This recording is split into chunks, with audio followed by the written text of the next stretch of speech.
দেশের মানুষের স্মৃতিশক্তি হয়তো খুব দীর্ঘ নয়, তবে সাম্প্রতিক রাজনৈতিক পট পরিবর্তন সবার চোখ খুলে দিয়েছে।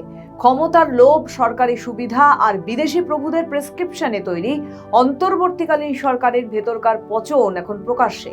স্রোতের বিপরীতে টিকতে না পেরে ইউনূস সরকারের তথাকথিত সর্দাররা এখন একে একে পাশ কাটানোর খেলায় মেতেছেন। সর্বশেষ এই কাতারে সামিল হয়েছেন অন্তর্বর্তী সরকারের প্রাক্তন পররাষ্ট্র উপদেষ্টা তৌহিদ হোসেন। সম্প্রতি এক বিস্ফোরক সাক্ষাৎকারে তিনি দাবি করেছেন তিনি নাকি অনেক কিছুই জানতেন না, এমনকি তিনবার পদত্যাগ করতে চেয়েও বাধ্যবাধকতার কারণে পারেননি। ক্ষমতার ভোজ শেষে এখন তার এই ভুলবদল কি কেবলই আক্ষেপ, নাকি এটি একজন রাজসাক্ষীর জবানবন্দি? তৌহিদ হোসেনের এই সাক্ষাৎকার মূলত ইউনূস অ্যান্ড কোম্পানির কফিনে শেষ পেরেক। তিনি নিজেই ফাঁস করেছেন যে অন্তর্বর্তী সরকারের ভেতরে 7 সদস্যের একটি গোপন কিচেন ক্যাবিনেট ছিল, যা প্রতি মঙ্গলবার গোপনে বৈঠক করে দেশের ভাগ্য নির্ধারণ করত। উপদেষ্টা পরিষদ ছিল স্রেফ একটি সাজানো মঞ্চ, আসল নাটক চলত পর্দার আড়ালে ইউনূসের রান্নাঘরে। তৌহিদ হোসেনকে আন্তর্জাতিক মহলে ইউনূস প্রকল্পের গ্রহণযোগ্যতা বাড়াতে দরকারি মুখ হিসেবে ব্যবহার করা হয়েছে। এখন যখন প্রকল্প ডুবছে, তখন তিনি দায় এড়ানোর চেষ্টা করছেন।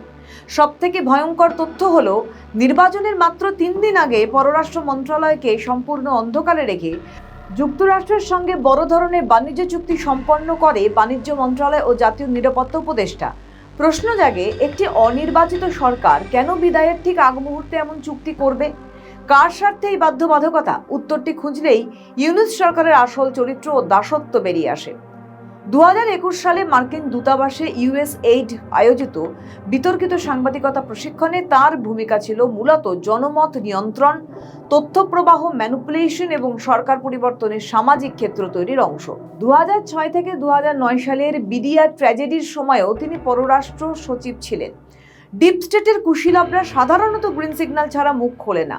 তৌহিদ হোসেন নিজেই স্বীকার করেছেন, ডিপ স্টেট স্রোতের বিপক্ষে যায় না, স্রোতের সঙ্গে মিশে সেটাকে নিজেদের মতো করে ম্যানিপুলেট করে। 2024 জুলাইয়ে ছাত্রদের আবেগ, মানুষের ক্ষোভ ও মিডিয়া ম্যানিপুলেশনকে ব্যবহার করে একটি নির্বাচিত সরকারকে উৎখাত করার যে বিদেশি প্রকল্প চালানো হয়েছিল, এটি তারই বড় প্রমাণ। শেখ হাসিনা দেশে ফিরে আসার ঘোষণা করার পর থেকেই দেশের ভেতরে ও বাইরে যে হা হুতাশ শুরু হয়েছে, তাতে স্পষ্ট যে তিনি মূলত মৌমাছির চাকে ঢিল মেরেছেন। কৃষক, শ্রমিক, সাধারণ মানুষ আজ বুঝে গেছে, এনজিওর বক্তৃতা দেওয়া আর রাষ্ট্র চালানো এক জিনিস নয়। বাজার নিয়ন্ত্রণ, বিদ্যুৎ, সামাজিক সুরক্ষা ও আন্তর্জাতিক ভারসাম্য বজায় রাখতে অভিজ্ঞতা আর দেশপ্রেম লাগে, যা আওয়ামী লীগ ও শেখ হাসিনার ছিল। শেখ হাসিনার ফেরার ঘোষণায় সাধারণ মানুষের মাঝে যেমন প্রত্যাশা জেগেছে, তেমনি ইউনূস শিবিরে ও তারেক রহমানের দলের ভেতর আতঙ্ক ছড়িয়ে পড়েছে। তবে আওয়ামী লীগের জন্য এটি বড় সতর্ক বার্তা। ডিপ স্টেট এখন দলের ভিতরে নিজেদের লোক ঢোকানোর নতুন খেলা শুরু করেছে। যারা 3 মাস আগেও আওয়ামী লীগ নিষিদ্ধের পক্ষে ছিল, মব রাজনীতিতে বৈধতা দিয়েছিল, আজ তারা বিচার থেকে বাঁচতে রূপ পাল্টাচ্ছে। ইউনূসের জাহাজ তো ডুবছেই, তবে লক্ষণ দেখে মনে হচ্ছে এরা তারেক রহমানের জাহাজটিও ডুবিয়ে ছাড়বে। এখন আসল কাজ হলো ধোঁয়ার ভেতর থেকে আসল মুখগুলো চিনে ফেলা। আওয়ামী লীগ ফিরবে, সেটা বাস্তবতা। তবে কোন আওয়ামী লীগ ফিরবে?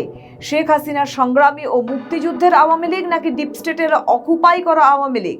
বাংলাদেশের ভাগ্য নির্ধারণের লড়াইয়ে এই প্রশ্নের উত্তর অত্যন্ত জরুরি।